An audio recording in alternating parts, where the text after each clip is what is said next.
ficarem de pé com vontade, em nome do Senhor Jesus. E abram as vossas Bíblias no livro do profeta Jeremias, capítulo de número 18. Glória a Deus, aleluia, glória a Jesus. Segundo escreveu o profeta Jeremias, no capítulo 18, verso número 2 a seguir.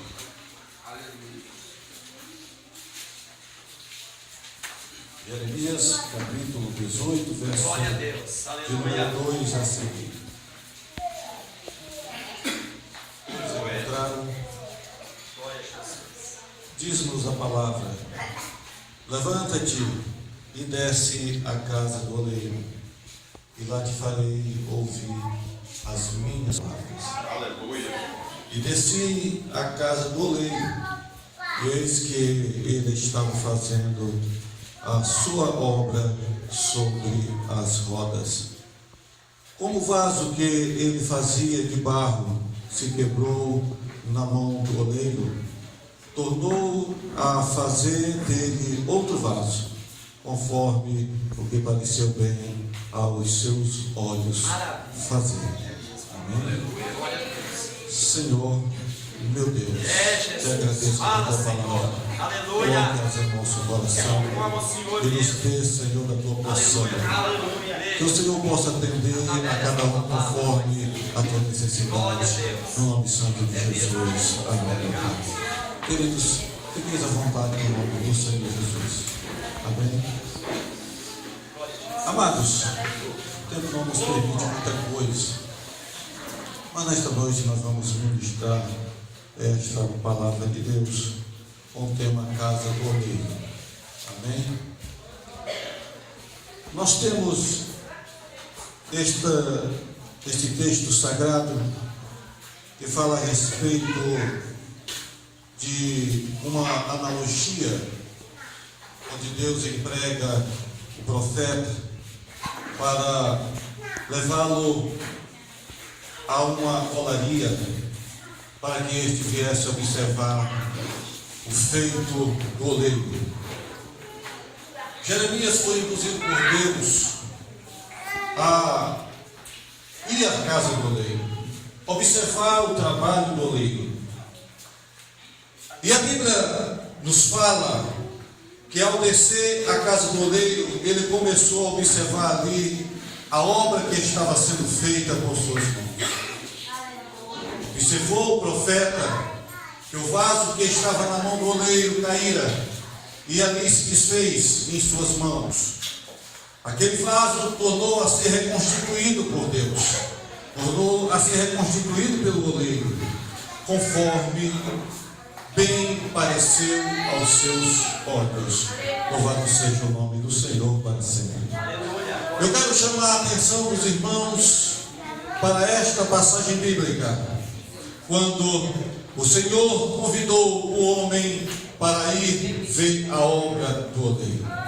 Amado, em uma analogia trabalhada, aqui nós podemos constatar que o oleiro é a pessoa do próprio Deus. O vaso somos nós, pastor Mauro. Nós somos os vasos trabalhados na mão de Deus. Quando nós vamos à casa do oleiro, nós estamos indo contemplar as obras feitas pelo nosso Deus. Deus, ele nos induziu a ir à sua casa, a casa do oleiro. Na casa de Deus, irmãos, é onde nós somos trabalhados.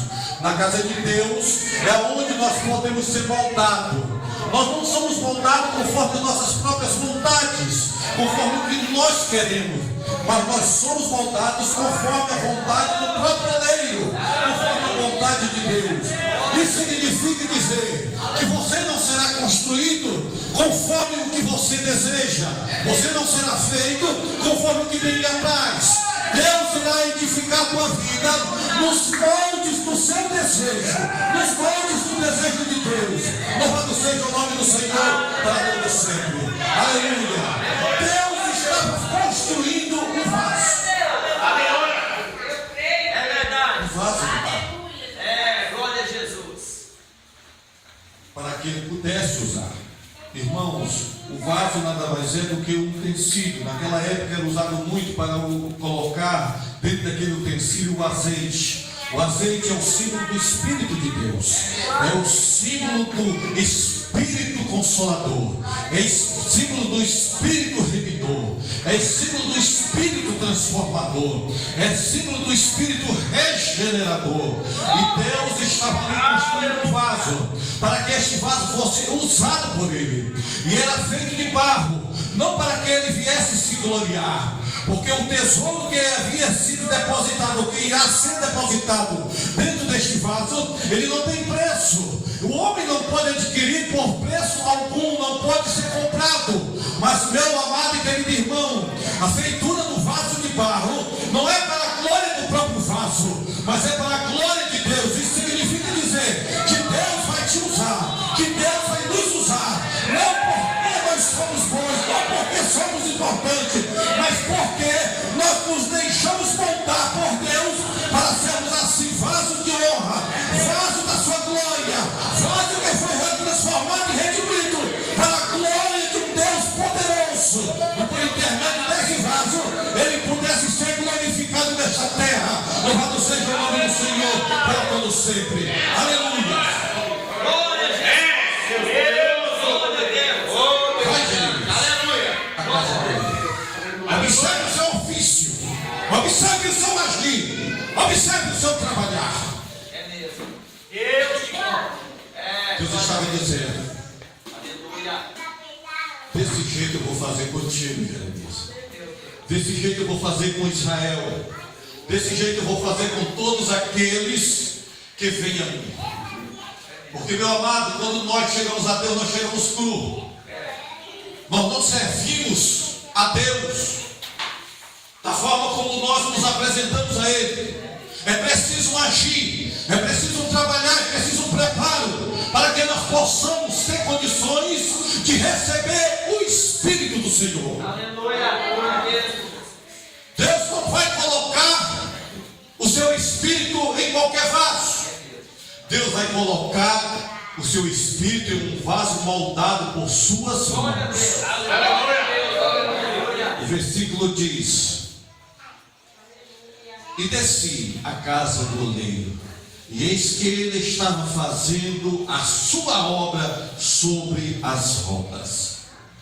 Como o vaso que ele fazia de barro se quebrou na mão do oleiro, tornou a fazer dele outro vaso, conforme o que pareceu bem aos seus olhos.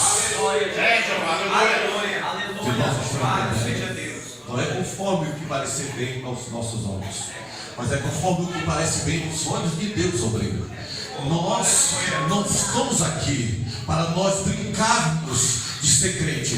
Nós estamos aqui para nós nos moldarmos na presença de Deus. Deus vai te colocar sobre a roda.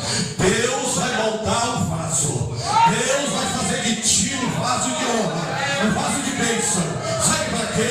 Para que você seja usado nesta terra, para que você seja usado neste mundo como um instrumento de poder e de unção para levar os pecadores à presença do Senhor. Aleluias! Glória a Jesus. Eu vejo muitas vezes pessoas louvando Deus e dizendo: Jesus, faz de mim um vaso novo. Às vezes você não entende o processo de transformação de uma vida. Às vezes não se entende esse processo de transformação. Glória a Deus. A transformação de uma vida, irmãos, ela requer, pelo que nós entendemos aqui da casa do oleiro, o amassar o barro, o preparar o barro. Não é qualquer barro que serve para moldar um vaso. Tem que ser argila. Vaso, ele não é moldado com qualquer barro. O barro precisa ser um barro argiloso, tem que ser argila. Amassado, não pode ter torrões, não pode ter impureza. Quando leva o vaso sobre a roda, as mãos habilidosas do oleiro pega aquele monte de barro e a roda vai rodando, e ele vai moldando aquele vaso até chegar ao ponto daquele vaso transparecer em um vaso, um instrumento, um utensílio de receber dentro dele algo, alguma coisa. Oi, papai. Mas o processo não acaba aí. Ele é levado para secar. E após ele secar, ele é levado para a fornalha, para ser assado, para ali tirar dele toda a água. E ali vai restar apenas um instrumento sólido, a argila petrificada, para que através daquele processo, agora sim, ele vai passar a ter condições de receber dentro dele o azeite da unção, o azeite da revelação, o azeite de poder, o azeite que vai moldar vidas.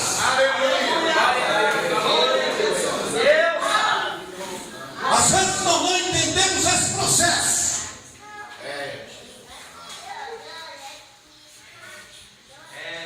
O outro processo que me chama a atenção é o processo de regeneração e renovação da águia. Quando a águia vai ficando velha, o seu bico cresce e chega a dobrar, a ponto dela ter dificuldade de se alimentar. As penas envelhecem, ela já não possui mais a rapidez de outrora. As unhas de suas garras crescem e se dobram, e ela não tem mais condições de capturar sua presa. Quando ela atinge essa condição, então a águia ela voa para o cume da montanha e ela desce rasgando os céus, passando o seu bico sobre as pedras e as suas garras sobre as pedras até arrancar. Mas antes desse processo, havia esquecido.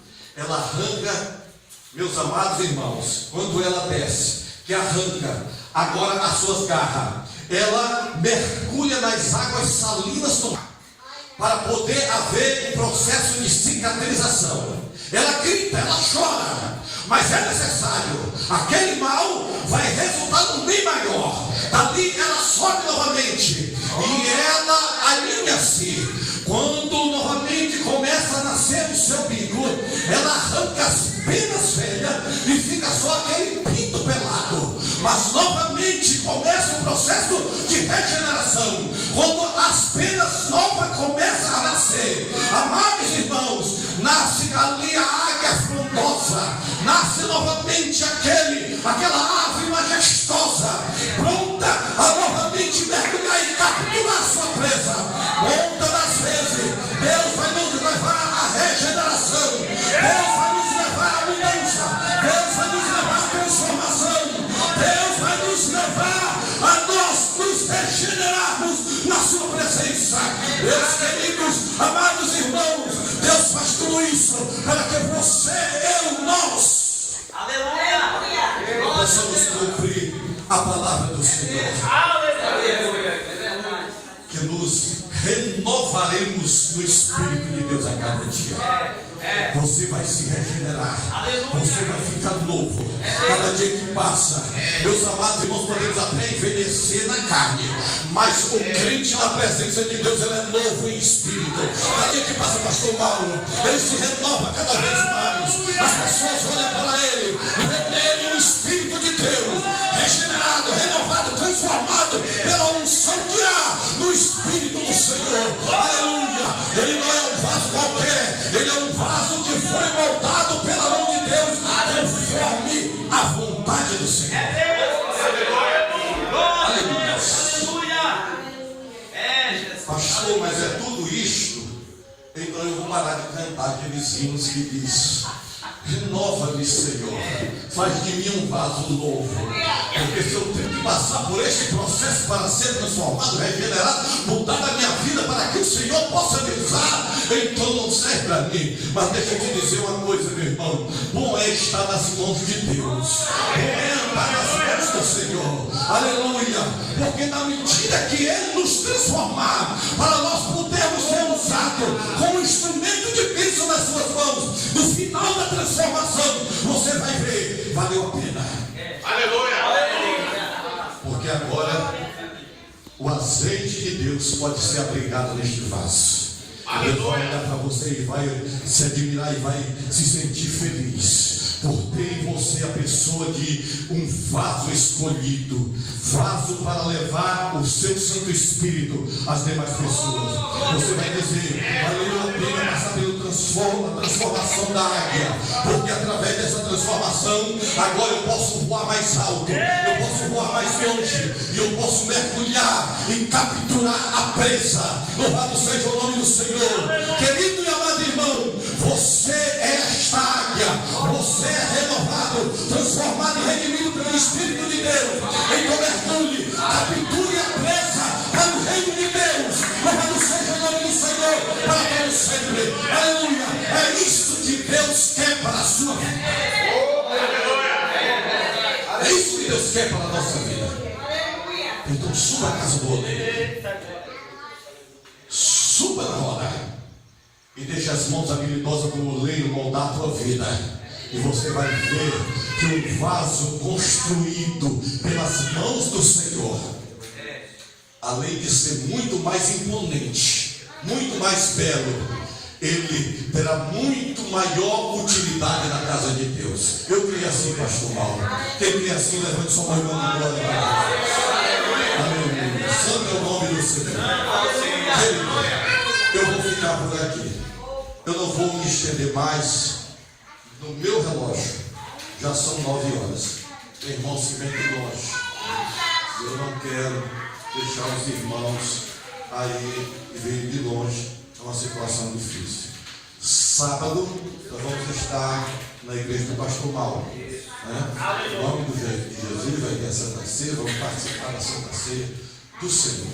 E ali estaremos com os irmãos. É um prazer ver os irmãos. Aqui conheço, pude reconhecer o amado irmão que está filmando, as esposas, a esposa do irmão. Eu pude reconhecer, né? E ele nos obreiros. Que o Senhor possa abençoar a todos vocês. Porque tem Santa Ceia e tem a mesa de casamento. Então, meu irmão, 7 horas por dia. 7 horas. E o Matinho será às 20 horas, 3 horas. Amém. Sábado. Queridos, eu vou retornar ainda amanhã para o Brasil. Nós temos que participar amanhã da reunião do Brasil. Mas no sábado eu retorno.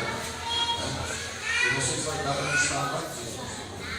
Mas à noite nós vamos estar lá no nome do Senhor Jesus, ajudando os irmãos.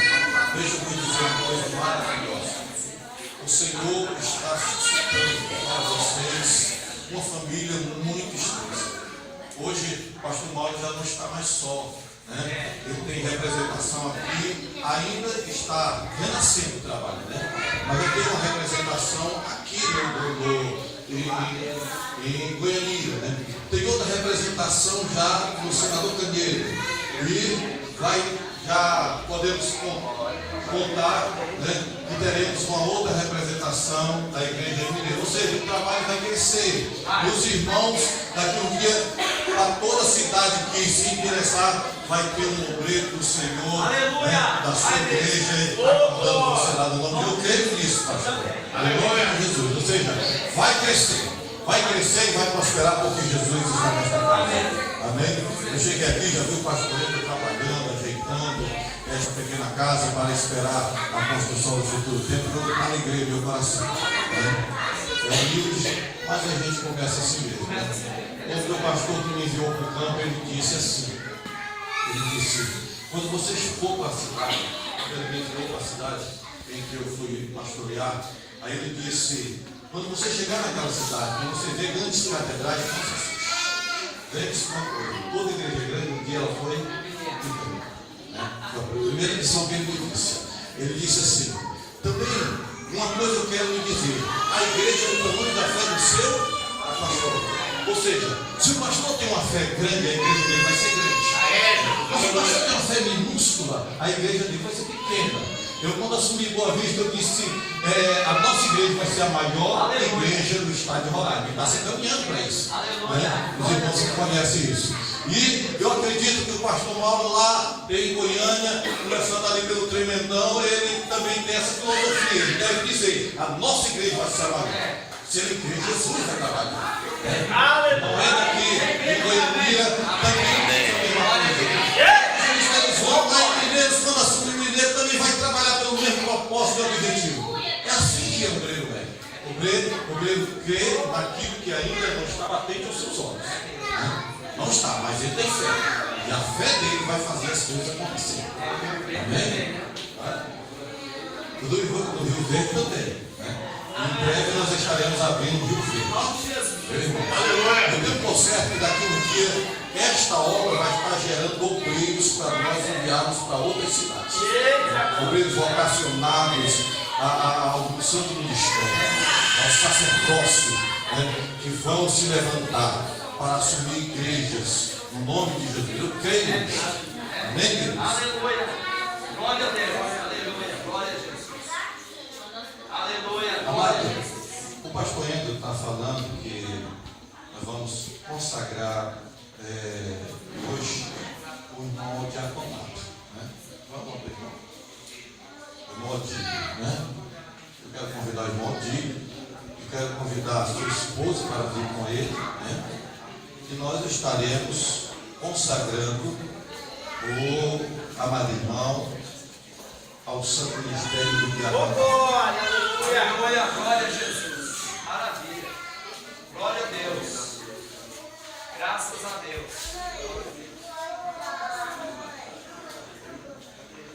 A palavra em Timóteo, ela fala primeiro, no capítulo 3, ela vem falando primeiro do episcopado. E um pouco mais à frente ela fala do diaconato. Essa mesma recomendação do episcopado é a mesma recomendação do diaconato. Portanto, eu pego dele aos irmãos e convido aos irmãos que estarem de pé. Nós lemos esta passagem bíblica no nome do Senhor. E diz assim, queridos, preste atenção. Esta é uma palavra fiel. Se alguém deseja o episcopado, excelente obra deseja. Convém, pois, que o bispo seja irrepreensível, marido de uma mulher, vigilante, sóbrio, honesto, hospitaleiro, apto para ensinar. Não dado ao filho, não esmagador, não cobiçoso, de torpe ganância, mas moderado, não contencioso, não avarento, que governe bem a sua própria casa, tendo seus filhos em submissão em toda a vontade. Porque se alguém não sabe governar a sua própria casa, terá cuidado da igreja de Deus, não neófito, para que, sobrevescendo-se, não caia na condenação do diabo. Convém também que tenham o testemunho dos que estão de fora, para que não caiam em afronta e no laço do diabo. Da mesma forma, da mesma sorte, os diáconos sejam honestos, não de língua torpe, não dado a muito vinho, não cobiçosos de torpe ganância, guardando o ministério da fé em uma pura consciência, e também estes sejam primeiro provados, depois sirvam, se forem irrepreensíveis. Da mesma sorte, as mulheres sejam honestas, não maldizentes, sóbrias e fiéis em tudo. Os diáconos sejam maridos de uma mulher que governe bem seus filhos e sua própria casa. Amém? Eu cheguei aqui e encontrei um irmão antigo, né? Até ajudando na construção. Isso é um pedreiro nada, né? Até me ofereci para ajudar e ele não acreditou nesse pedreiro. Mas já, segundo o pastor, é uma pessoa que uma qualidade excelente, o merecedor dessa função. Então, nós estaremos orando por ele, consagrando ao ministério do diaconato. Né? E eu quero convidar a igreja, o amado irmão se coloque de joelho. Eu quero convidar a esposa poder, né? Não sei se vai poder, né? Mas se coloque aqui do lado dele, né?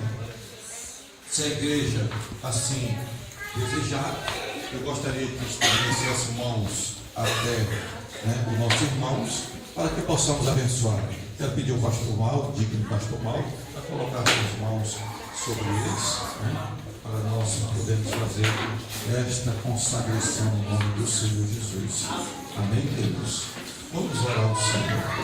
Eterno Deus e Pai que estás no céu, eu te apresento o teu filho, que neste momento está sendo apresentado a ti, para exercer as funções do diaconato.